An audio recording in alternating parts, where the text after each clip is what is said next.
Django 1.8 session expire at browser close not working.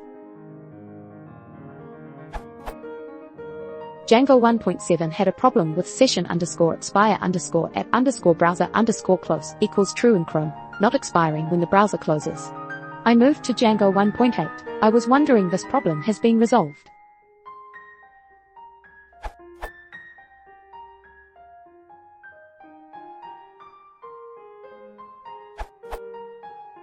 Number 19962, the documentation has been updated.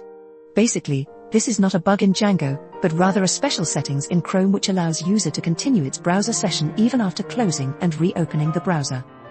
See the note in the updated docs.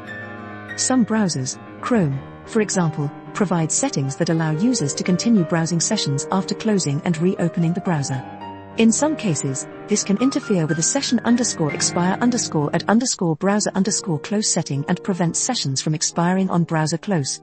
Please be aware of this while testing Django applications which have the session expire at browser close setting enabled.